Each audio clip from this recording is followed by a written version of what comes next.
com o João Victor Teófilo. Fala, João! Vamos lá, o Partido dos Trabalhadores divulgou um vídeo nas redes sociais convocando para um ato em defesa da democracia a ser realizado em 8 de janeiro na Praça dos Três Poderes a partir das 11 horas da manhã. A data marca os 2 anos das invasões e depredação dos prédios dos Três Poderes em Brasília. Inicialmente, o evento, que é organizado pela Frente Brasil Popular, estava marcado para as 10 horas da manhã, como eu disse aqui na escalada do Jornal da Auriverde, mas o horário foi atualizado. Segundo o material... Era 10, virou o quê? 11. A 10 é muito cedo, né? Para quem não gosta de trabalhar, 10 é muito cedo. Pois não, João? Bom, segundo o material de divulgação, o presidente Lula estará presente. O Poder 360 entrou em contato com a assessoria de Lula para confirmar a informação, que disse que seria necessário aguardar a agenda do presidente da República. Além de Lula, a publicação também afirma que participarão do ato suprapartidário representantes dos três poderes, entidades da sociedade civil, de classes e religiosas. A manifestação se dará pelos 2 anos das tentativas, eu vou abrir aspas aqui, tá? Das tentativas de golpe de Estado e de destruição das sedes dos poderes executivo, legislativo e judiciário promovidas por bolsonaristas em 8 de janeiro de 2023, fecha aspas. Também faz parte da divulgação, Pitoli, e talvez o ponto que mais me chamou a atenção aqui, um vídeo com imagens das invasões às sedes dos três poderes em janeiro de 2023, seguidas da frase "esquecer jamais". E aí no vídeo que a gente está acompanhando aí na tela, aparecem declarações do presidente Lula, do presidente do Senado, Rodrigo Pacheco, e do presidente do STF, Roberto Barroso, sobre o episódio. E aí, claro, dizendo que é sem anistia para golpistas, e pedindo ali que a anistia não aconteça para os que eles chamam de golpistas. E aí pede para que todo mundo participe por mais democracia, justiça e soberania. E dá destaque aqui para a presença do presidente Lula nessa manifestação marcada para 8 de janeiro em Brasília. Bom, deixa eu mandar só um alô aqui pro Daniel Martins, xará do nosso companheiro, colega, amigo de trabalho, né? Daniel Martins. Salve, Pitoli, te encontrei no avião para Londres, é verdade, né? Um grande abraço para todos aí. Mande um abração para os produtores rurais de Cascavel, no Paraná. Daniel, aquele abraço, querido. Me lembro perfeitamente, você já sentado ali, passei por você e você se identificou como ouvinte da Auriverde. Obrigado, viu, Daniel? Bom, mas vamos lá. Cláudio, algumas informações dentro da mesma notícia. Primeiro o seguinte, né? A gente pode até se alongar aqui com relação ao comentário suprapartidário. Vai ter o PT, PCdoB, o PSB, o PSD, o PV, Solidariedade, canhotada, né? Suprapartidário vai estar canhotada, nenhuma novidade para nós. Quem está no poder. Quem tá lá mamando na... Quem precisa que essa mentira do 8 de janeiro seja contada dessa forma, seja defendida à exaustão para tentar, de alguma forma, né, destruir a direita no Brasil. A direita golpista, a extrema-direita golpista. Eles precisam dessa narrativa. Precisam. Só que, veja, nós temos hoje um novelo que todas as pontas nós já encontramos. Todas as pontas. Por quê? 19 de abril de 2023, 19 de abril, a CNN libera as imagens, algumas. Diz ter 160 horas, mas liberou alguns minutos de imagens do interior do Palácio do Planalto. E nós vimos ali um sem-vergonha chamado G. Dias, um general sem vergonha, porque ele decidiu destruir a vida de tantos, abrindo a porta para invasores infiltrados destruírem o interior do Palácio do Planalto, enquanto o plano era que a direita brasileira, representada ali por alguns, fosse jogada numa emboscada para dentro dos prédios, com o disparo de balas de borracha, né, bombas de efeito moral, empurrando manifestantes que estavam ali na praça para dentro dos prédios já destruídos. Os prédios já estavam destruídos. Então, esse sem vergonha do G. Dias, para mim, isso não vale nada. Porque ele sabe o que ele fez. Tanto é que sumiram com ele. Só o vídeo de ele tratando tão bem, oferecendo pra mim, tanta atenção, prova uma prevaricação. Nós temos esse ponto. Nós temos uma questão envolvendo a Polícia Militar do DF, que deve explicações. A Polícia Militar do DF deve explicações. Nós temos, por exemplo, uma outra ponta chamada Flávio Dino, que não entregou as imagens do prédio do Ministério da Justiça e Segurança Pública.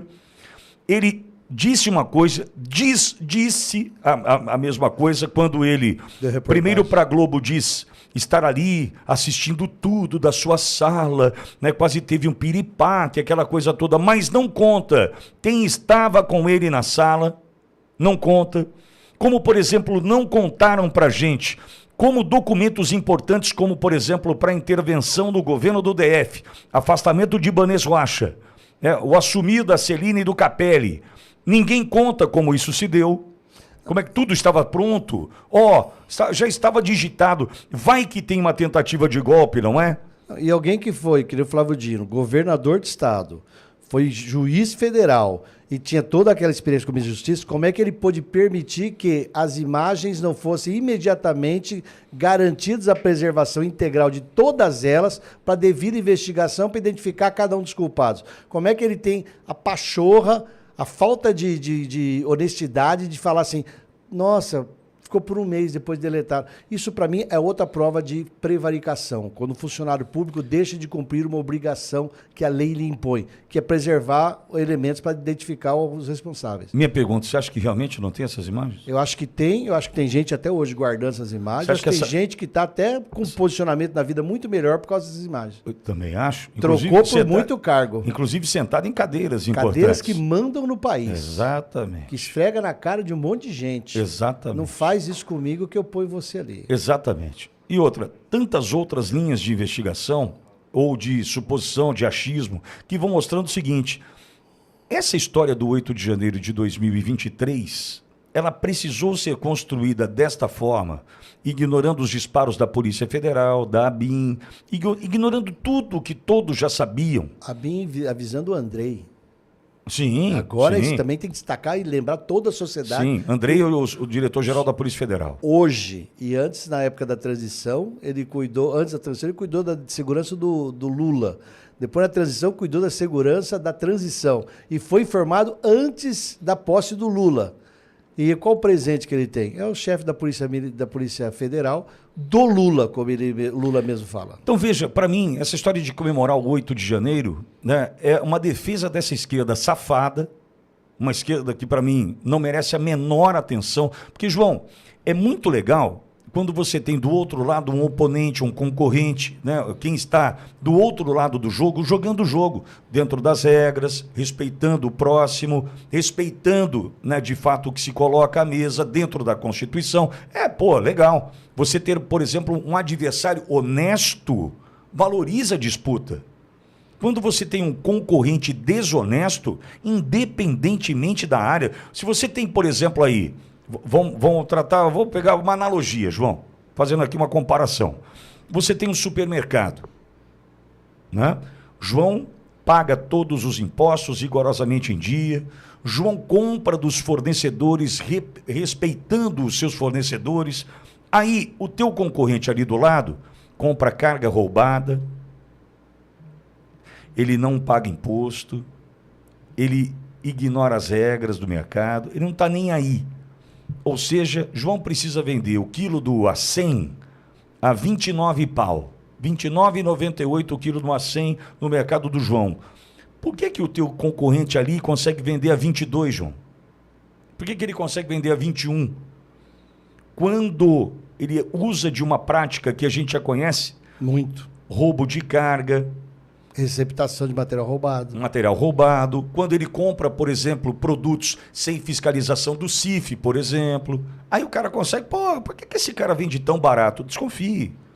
Em todas as cidades maiores, inclusive a nossa cidade de Bauru, na história que acompanha a jurídica, sabe de donos de supermercados que foram processados, fizeram acordos para... Só estou falando isso aqui para dizer o seguinte, João. Quando o jogo é jogado de maneira honesta, só que essa esquerda que está aí promovendo agora um evento para o 8 de janeiro, uma quarta-feira, era 10 da manhã, virou 11, porque 10 é muito cedo, é simplesmente para defender a narrativa mentirosa, mas mentirosa, que não para em pé que houve uma tentativa de golpe no Brasil.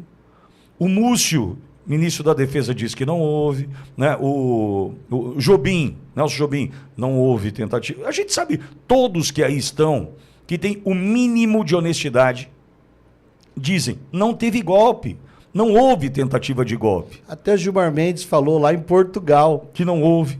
Gilmar Mendes, ministro da STF, falou que não foi golpe. Então, veja, uma manifestação dessa para o dia 8 é só porque, como é tão frágil essa mentira contada por esses que aí estão, ela precisa ser reforçada sempre, João, porque não é uma verdade. Isso é mentira. Ô, Pitoli, mas aí eu coloco 2 pontos. Vai lá.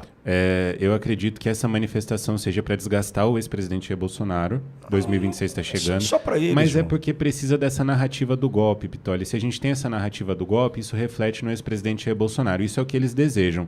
Um outro ponto é não conceder anistia às pessoas envolvidas nessas manifestações.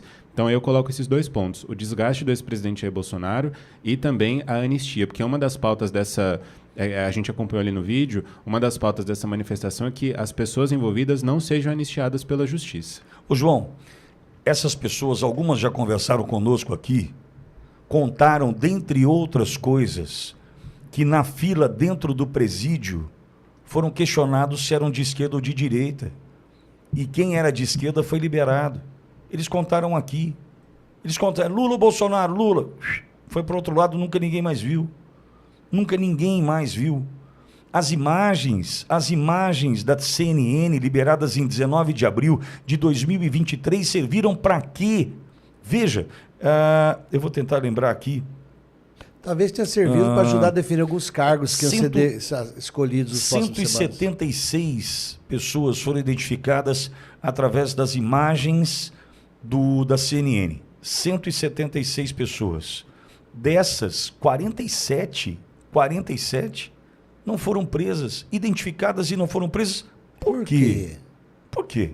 Como é que o cara não foi preso? Se eu tenho identificação do cara dentro do prédio, destruindo o negócio, eu sei quem é porque eu não fui buscar. Por que eu não fui buscar o cara? Porque não é bom. O cara é o infiltrado, o cara que chegou antes, o cara que contou, né, com todo o carinho do G. Dias. Então, João, é uma narrativa que ela precisa desse reforço. Agora, João, entendo que busca o desgaste do presidente Bolsonaro. Entretanto, o brasileiro já entendeu. Quer ver só? São 2 anos do 8 de janeiro. São 2 anos, no dia 4 de março de 2023, ou seja, o governo tinha um pouco mais de 2 meses. Eu lembro de eu estava indo apresentar um evento, na estrada, ouvi a questão das joias. Quando eu ouvi a questão das joias, na hora, o que me veio à cabeça? Não estão encontrando nada para prender o presidente Bolsonaro. Porque se precisa de uma narrativa, de uma joia, que o Lula pode ter e o Bolsonaro não pode, o Lula pode ter o relógio que ele ganhou do Jacques Chirac, primeiro-ministro francês, mas o Bolsonaro não pode ter o relógio que ele ganhou do príncipe da Arábia. Como é que é isso? Então o povo já entendeu. E naquele momento, com 2 meses de governo Lula, eu falei, puta, os caras não estão conseguindo pegar o Bolsonaro. Não vão conseguir pegar o Bolsonaro. Porque se eles estão precisando criar essa narrativa desse jeito, joia, cartão de vacina, sabe essas porcarias? Eu falei, pronto, já não encontraram. Caminhamos para 2 anos. E o que eles têm, João? Minuta de golpe, né? Minuta de golpe impressa numa impressora do Palácio do Palácio. Sabe essas coisas ridículas que não encontram sustentação? É o que eles têm. É o discurso que eles têm. Perante qualquer juiz togado, concursado normal, essas narrativas não servem para nada. Não se sustentam. Nenhum juiz condena ninguém com isso. Mas como foi tudo para o STF. Tanto não condena tá que lá. Bolsonaro está aí. E não vai ser preso. Não vai ser preso. Não existe essa possibilidade. Por quê? O Paulo Pimenta acredita que vai. O Paulo Pimenta não acredita nem nele. Ele é uma mentira, o Paulo Pimenta. Veja, o Paulo Pimenta, a Janja não acredita nele. Né? Acho que a Gleisi tem problemas com o Pimenta. O Pimenta foi escolhido para ser o ministro da reconstrução do Rio Grande do Sul e nada fez pelo seu próprio estado. Então, sabe, João, é uma mentira. O Paulo Pimenta é uma mentira. Por isso que deve sair do governo. É uma mentira, não se sustenta. A Janja não quer mais ele, né? Então, desculpa, a gente vai ver um evento para o 8 de janeiro para tentar manter uma narrativa necessária para fazer de conta que eles acreditam nessa mentira. E eu chamo a atenção que a gente sempre lembra a frase de Marx, que a história primeiro acontece como tragédia, depois se repete como farsa. Pesquise aí você sobre o incêndio do parlamento alemão em 1933, que é chamado Reichstag. Fazia exatamente 4 semanas que Adolf Hitler tinha chegado ao posto de chanceler da Alemanha. Aí alguém botou fogo no parlamento alemão, como se fosse o 8 de janeiro do Brasil. Alguém sozinho lá foi lá e botou fogo. A partir disso, o Hitler conseguiu pressionar o presidente e conseguiu fazer um decreto. A partir disso, o Hitler começou a assumir o controle da ditadura, implantar a ditadura na Alemanha. A partir disso, em 1933, foi 27 de fevereiro de 1933. A partir disso, o Hitler, em 1934, criou o Tribunal do Povo, que é o Volksgericht. E esse Tribunal do Povo começou a fazer o que o Tribunal de Justiça alemão não fazia. Presta atenção. O Tribunal de Justiça na Alemanha não aceitava, a Corte Constitucional alemã não aceitava, vários processos de perseguição política que existiam feitas pelo partido nazista, por Adolf Hitler. Então Hitler criou, dentro do executivo, por um ato administrativo, um tribunal popular, o Volksgerichtshof. Esse tribunal popular começou a julgar as pessoas ao lado, à parte, fora do processo judicial normal, sem o devido processo legal. E a partir daí, em 1934 ele criou, eles foram subindo ao longo de 6, 7, 8 anos, a maior ditadura que a Alemanha teve, que chegava da pena de morte, condenar as pessoas por pena de morte às 9 da manhã, a pessoa está enforcada e morta às 10 da manhã. Entendam, o Brasil tem o devido processo legal, está na Constituição, no Código de Processo Civil, Código de Processo Penal, tem o devido processo legal. Os inquéritos criados dentro da STF não obedecem ao devido processo legal que todos nós da área jurídica, com honestidade intelectual, sem interesse em cargos e benefícios, nós todos que estudamos direito, nós sabemos que o que acontece nos inquéritos do STF são nulos. Quando nós temos um ministro que julga e ele é vítima, ele conduz o inquérito que ele vai julgar e ele é vítima, isso é nulo no direito. Isso não existe no direito. Mas 9 pessoas dentro da STF agora se fecharam no acordo dizendo que eles podem, porque está tudo certo. O desembargador Sebastião já falou, são cúmplices. Se uniram numa estratégia e são ministros da Suprema Corte. O desembargador, que foi corregedor da Justiça Eleitoral do Tribunal Federal, ele fala a verdade. Mas quando é que vão julgar isso? Por isso que eles têm que enterrar o Bolsonaro, fazer a população descrer do Bolsonaro e fazer o 8 de janeiro virar alguma coisa. Só que está dando errado, né? Agora, é só olhar o Bolsonaro andar. Na segunda-feira, eu tive a oportunidade de apresentar o Braddock Show. O Brown está deixando o Braddock, acho que foi para a Band, se não me engano, e aí pediram para que eu apresentasse o Braddock. Na segunda, devo repetir a dose amanhã. Eu estou até acertando isso aqui agora com a turma do Braddock para saber quando eu volto. Aí, eu tive a honra de estar ao lado do Constantino, do Serrão, que vai conversar com a gente agora, e do Príncipe, Luiz Felipe de Orleans e Bragança. E o Luiz Felipe é uma sumidade, né? Uma sumidade. Uma pessoa altamente intelectualizada, diferente. O Luiz Felipe é diferente. Aí ele lembrou de um fato, Cláudio, que é o seguinte... o do Bigodinho, a gente precisa tomar cuidado para falar aqui, porque a plataforma pode pegar a gente. O do Bigodinho, lá na Alemanha, ele chegou a esta situação apenas com 31% ou 32% dos votos. É isso mesmo. Foi assim que ele chegou a chanceler e foi construído. Veja, a gente não pode achar que ele era a maioria na Alemanha. Ele não era. É diferente. João, não sei se... Onde eu vou? Onde a gente precisa ir? Ah, mas o Lula e os caras do STF, eles não estão nem aí para a maioria. O que eles precisam é ter força, poder, caneta. Porque é ditadura. Porque a partir daí, então, vamos lembrar, olha como é que são interessantes os números, até para a gente poder avançar. Com o voto impresso na Venezuela, com o voto impresso na Venezuela, para tentar de uma vez por todas acabar com a fraude na eleição venezuelana, determinação do governo americano. Quantos por cento teve o Maduro? 30 e poucos. 30. Veja, então nós temos sempre uma parcela da população, na casa dos 30%, que apoiam atrocidades, aprovam ditadores, aprovam. Quem são estes? Não sei se são os servidores públicos, não sei se são os ignorantes, né? Ou se isso tudo é a mesma coisa, são estúpidos que estão ali prontos para aprovarem 30%. Mas o do Bigodinho na Alemanha, o cara chegou a fazer o que fez com 31% ou 32% dos votos. Ele não era uma unanimidade. Ele não era o incontestável. Ele não era o cara que simplesmente, olha, eu tenho 90% dos votos, faça o que... Não. O cara chega com 31%, 32% e manda. E começa primeiro a aparelhar os cargos, virar para pessoas, por isso que a gente fala que, infelizmente, a gente ouve que ocorre até dentro das Forças Armadas. Vai pondo pessoas alinhadas à ideologia dele nos cargos, as pessoas que têm aspiração de subir de cargo falam, pô, peraí, se eu ficar do lado desse aqui, ó, ele pode me dar chance de subir.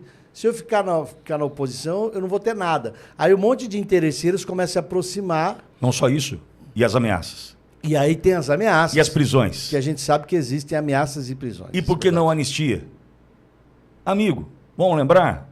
Nós temos um general 4 estrelas, candidato a vice-presidente na chapa do Bolsonaro, preso. Pessoa respeitadíssima. O nosso querido Braga Neto está preso. Aí o cara olha, o soldado que tá puto com tudo que tá acontecendo, ele fala assim, quê? Braga Neto preso? Eu vou me aventurar? Mas nem a pau, Juvenal. Aí o tiozinho lá que, né, acha que pode mobilizar a sociedade onde ele vive, a comunidade onde ele vive, os seus vizinhos, seus próximos, a associação que ele lidera, ele olha e fala assim, eu vou liderar? Olha a tiazinha da Bíblia, bicho. Tiazinha da Bíblia está presa, condenada a 17 anos de prisão. Você acha que eu vou encabeçar? É isso que acontece nessa sociedade onde a ditadura já está tomando conta. Por quê? Porque você tem medo. Eu respeito o teu medo. Né? Coragem não é ausência do medo. A gente sabe disso. Mas é você ir além. É você poder fazer mais do que você imaginava fazer com a força que você tem aí.